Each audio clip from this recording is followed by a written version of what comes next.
Hi, I'm Kathryn Erskine. I'm the author of the book Mockingbird, and I want to start by thanking Prime Stage Theater for putting on the play of the book. Julie Jensen, who adapted the book for the stage, did an amazing job. She captured the essence of the story and all the really important details. So I think it's totally worth seeing. October 18th. Caitlin is a girl who's on the autism spectrum dealing with loss, which is what a lot of us are dealing with right now. And I think that you will find her really unvarnished clarity refreshing. I'm actually going to read the first chapter of another book I wrote with a character who's similar to Caitlin. He's not on the autism spectrum, but he's a little bit quirky. He does have anxiety. It's a fun book jacket, isn't it, with the flying marshmallow? I mention that because I'm going to show you something at the end. All right, so chapter 1, Black Holes and Messier Objects. Magic is all around us, but most people never see it. Sometimes even I can't, like right now. I'm in the back seat holding my breath, leaning away from the black hole and trying not to get sucked in. The black hole is my sister. She didn't used to be a cosmic phenomenon, but something happens to people when they become teenagers and their brains explode. Pookie's went supernova. When she was 12, she was very high functioning, but now that she's 14, she makes this noise like an orangutan, wears earbuds and sunglasses even inside, and has a moody place behind the house where she goes when she's mad, which is most of the time. I call her Spooky. Only in my head, though, I'm not stupid. Mom, Joan, Pookie yells, tell Julian to stop kicking my bag. I wasn't kicking your... Mom pumps the brakes.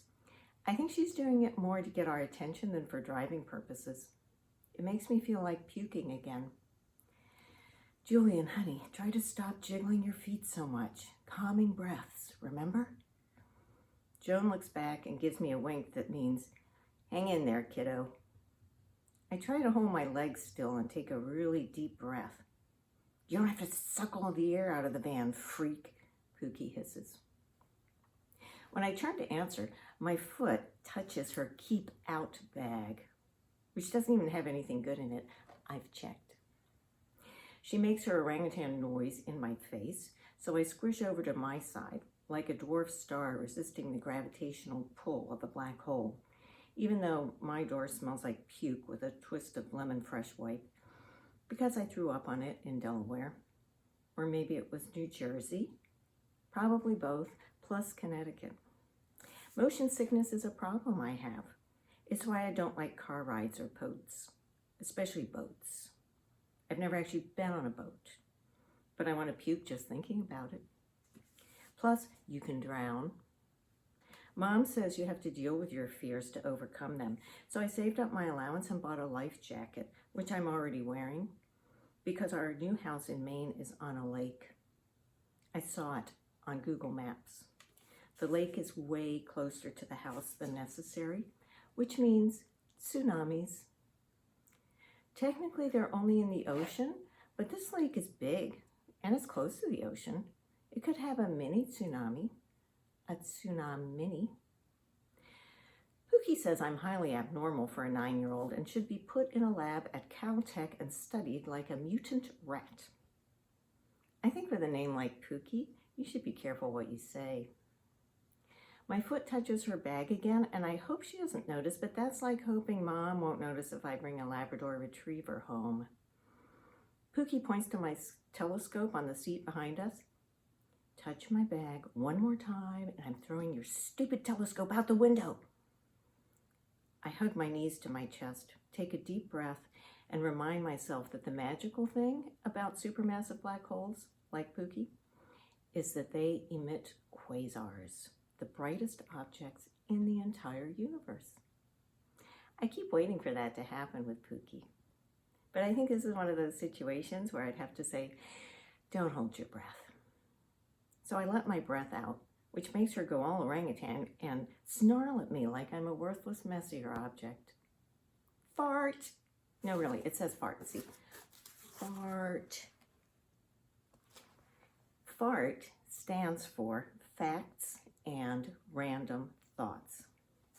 Plus, it's fun to say fart. Messier objects. Messier objects are not messier like my room, or Pookie's that's even messier. Mr. Messier was a French guy who was looking for comets, but certain objects, the stars and galaxies and stuff, got in the way, so he made this list of not comets so he wouldn't get confused. Did you know that if you find a comet, you get to name it after yourself? That's what I'm going to do. Then I can live forever.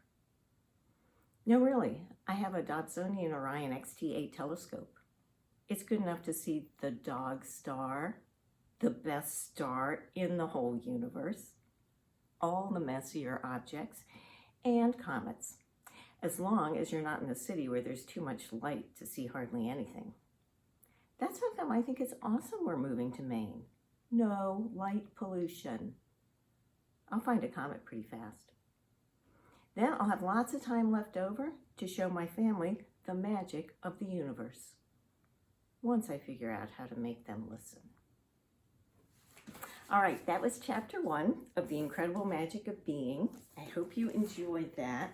And what I wanted to show you was something cool that my husband did for me when this book was published. He did, I hope this will work and you can see it, a stained glass of the cover of The Incredible Magic of Being. It looks a little more blue in real life. But anyway, that's a cool thing, a gift idea that you could give someone, not necessarily of a book jacket, but of something else that they love. So, thank you once again to Prime Stage Theater, and I hope you get to watch Mockingbird on October 18th. Stay well.